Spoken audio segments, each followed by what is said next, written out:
This is every single fight to make after UFC Fight Night London, Volkov versus Aspinall. I have all of the key fighters from that card on the screen right now. Some winners, some losers, and you may notice there is an empty box next to all of them, and that's where their next opponent's going to go, who I have hidden around the perimeter of the screen. I'll slowly reveal those opponents one by one as the video goes on and place them where they belong on the screen, starting with the main event. Let's waste no more time. Tom Aspinall versus Alexander Volkov. Tom Aspinall had one of the best performances ever against Alexander Volkov, completely flawless, destroyed him in the first round with a straight arm lock. Very, very impressive by Tom Aspinall, and he moves on into the top 5 of the heavyweight division. And he actually had a call out after he beat Alexander Volkov, and he called out Tai Tuivasa. I completely disagree. He should take on Cyril Gane in the heavyweight division next. I thought this was who he was going to call out on the microphone because Cyril Gane was actually at the arena, but I guess he wanted to call out Tai Tuivasa. He's a fan of Tai Tuivasa. I understand. Maybe he hasn't heard the news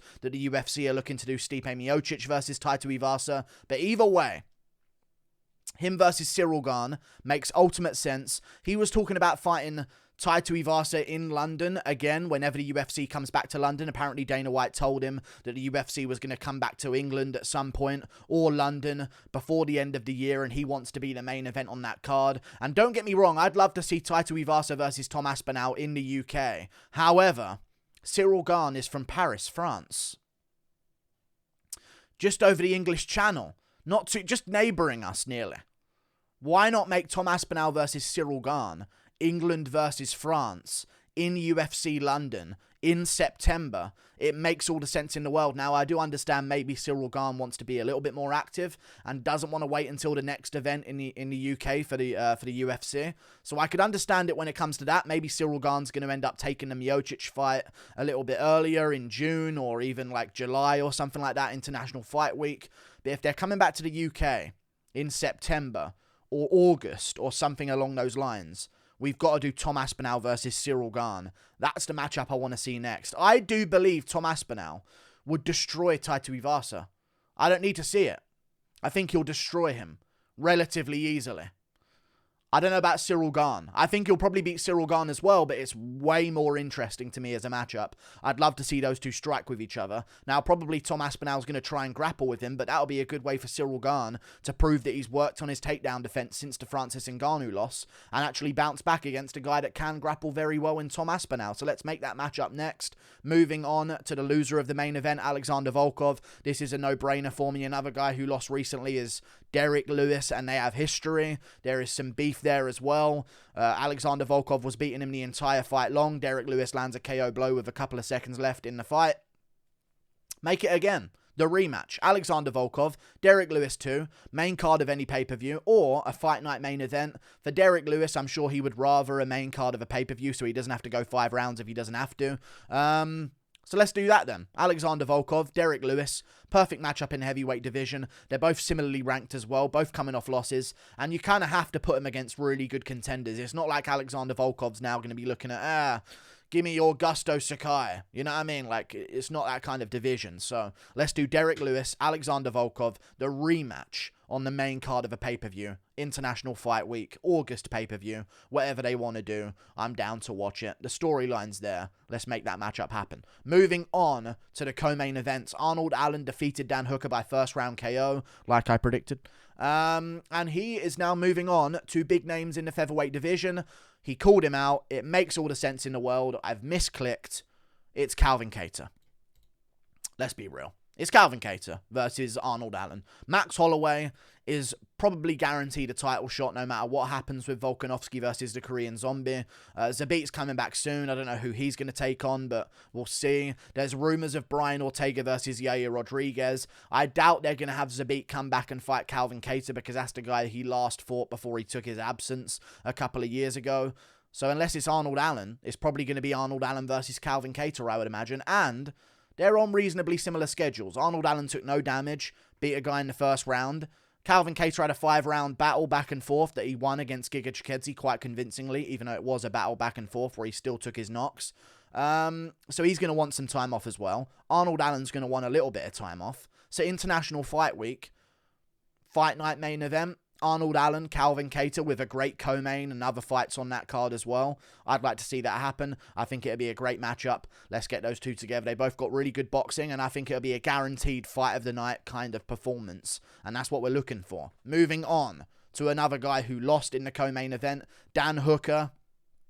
Sadness, despair, but good matchups ahoy. So, no more featherweight division. We're moving back up to lightweight immediately. And we're taking on big money, man. Big money Moicano. Texas Poha. Let's make this fight happen. Moicano's stock did not go down after losing to Rafael Dos Anjos. People are still talking about Renato Moicano as a contender. He's just outside the rankings at lightweight. Coming off a damaging loss. Just like Dan Hooker. Just a card ago. They're on a similar schedule. They're probably going to come back around the same time. Give both of them quite a bit of time off. And let's bring them back in like September. Something like that. September. Pay-per-view card. Prelim headliner of a pay-per-view card. Dan Hooker versus Renato Moicano. That would make some sense to me. Maybe it could be the co-main event of a fight night. That would also make some sense to me as well. Anything they want to do. I just don't want to see Dan Hooker against a real top contender. Let's have a little bit of a step back and see if he can deal with Renato Moicano, because I feel like that's a way more approachable matchup than like diving straight into the top 5 at featherweight or jumping right back into the top 10 at lightweight when he comes back and, hey, your comeback fight's Mateus Gamrot. Like, I don't want to see that. Dan Hooker, Renato Moicano, make that fight happen. Moving on, Paddy Pimblett versus... He took on Rodrigo Vargas. He beat Rodrigo Vargas. He needs a new opponent. This is what I would love to do. Because everyone else wants it. I want it. It would be a great hyped up matchup that we'd all pay attention to. It's not going to happen. The UFC don't want it to happen. You want to know why? Ilia Topuria will beat Paddy Pimblett, most likely. Now, there is a chance that Pimblett could beat Topuria. Topuria is not a big guy. Maybe he just gets completely outmuscled in the grappling and gets his back taken and choked out. There's a very real chance of that. They don't want Topuria at lightweight, period. They want him back down at featherweight. He's ranked number 15 at featherweight. This makes no sense as a matchup outside of Topuria doing that stuff backstage to Paddy Pimblett. If Topuria didn't do that backstage to Paddy Pimblett before the fight and didn't call him out, no one would be talking about this matchup at all. So why do it? The UFC aren't going to do it. They don't want to cancel out two big names against each other. They never do that. They did this with Israel Adesanya versus Paulo Costa. They could have had them fight each other when they were just getting into the rankings. They decided against it. They do this quite often across the board. They don't want stars and people with star power taking on each other when there's nothing on the line whatsoever. Topuria even said that Dana White would never give him Paddy Pimblett without like putting a gun to Pimblett's head or something like that. So Ilia Topuria, Paddy Pimblett, I would love it to happen. It will not happen. So I can't do it. It just won't happen. Pimblett didn't even mention his name either. Pimblett don't really want that fight, let's be real. So let's be realistic here on what is actually next for the two of them. Paddy Pimblett versus Jim Miller in the lightweight division. Veteran, coming off a big KO win, still good as a fighter, and a good jump-up test for Paddy Pimblett. If he can take the back of Jim Miller and choke him out, or if he can finish off in any way Jim Miller, then we're on to something. And he's actually got some level of skill that can translate against some of the better guys in the lightweight division. Jim Miller is also very dangerous with his hands and has KO power.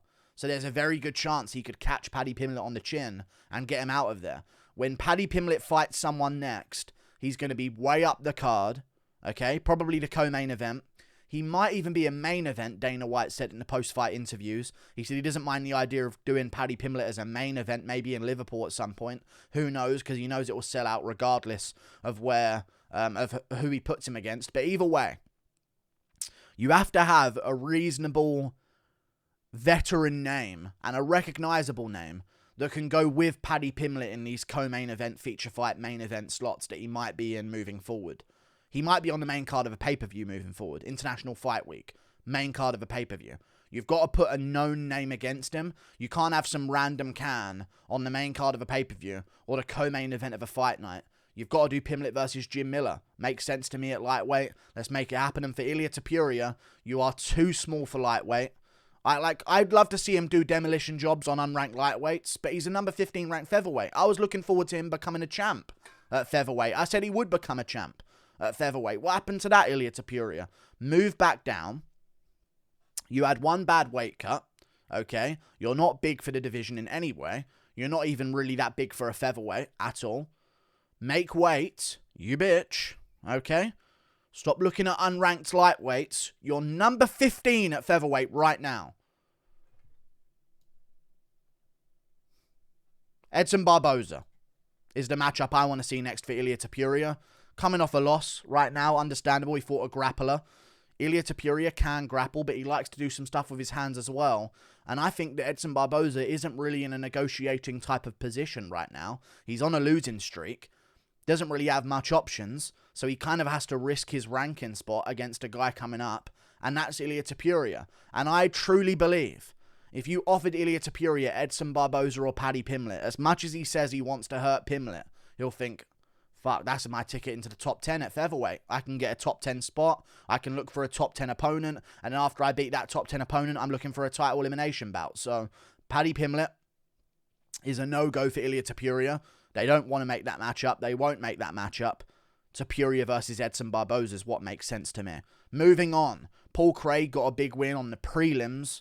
Imagine if Paul Craig Krylov was on the prelims was on the main card instead of Gunnar Nelson versus Takashi Sato. The card would have been the best, period. Not just fight night. It would have been the best card ever. But they ruined it with the positioning of the card. Paul Craig gets an upset triangle out of nowhere against Nikita Krylov. And I want him to... He called out Anthony Smith. Someone else called out Anthony Smith recently. So you know what I want to do? No Anthony Smith for either of them. Let's make the rematch happen now. It's been long enough. They've both done very well since each other's fight.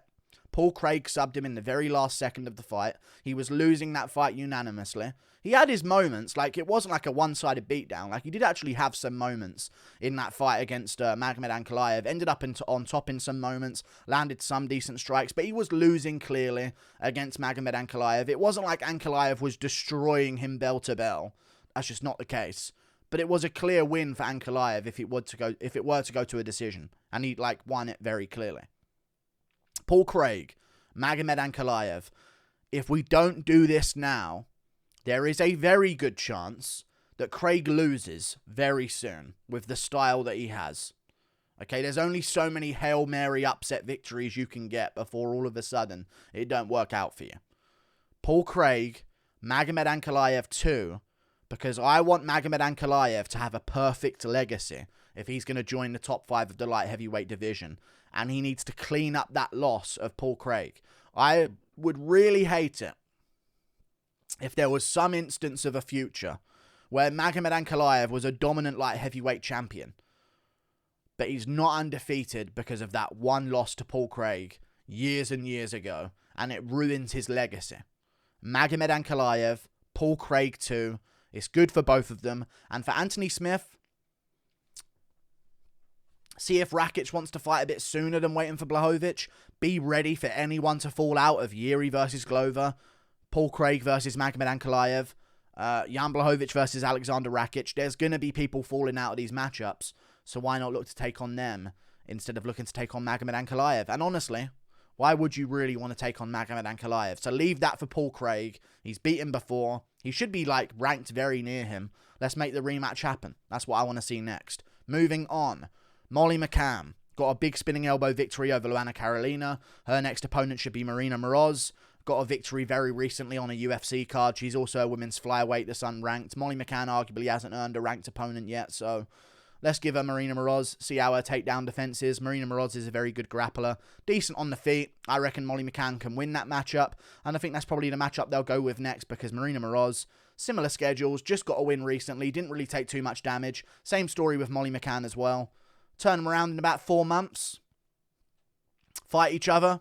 4 months. International Fight Week pay-per-view. Pimblett on there versus Miller. Main card. Molly McCann, Marina Moroz, co-main of the prelims. Something along those lines would be nice. Moving on to another matchup I want to see. Jack Shaw. He called out O'Malley. He called out some big names. He's going to get a Sunsao. A Sunsao has no bargaining power. He's on a losing streak. He cannot say, oh, not him, I'd rather him. give him Jack Shaw. When you have a guy coming up that people are not going to be eager to take on, you give him someone who's on a losing streak because they have no option. Oh, Rafael Assunção, you don't want to fight Jack Shaw?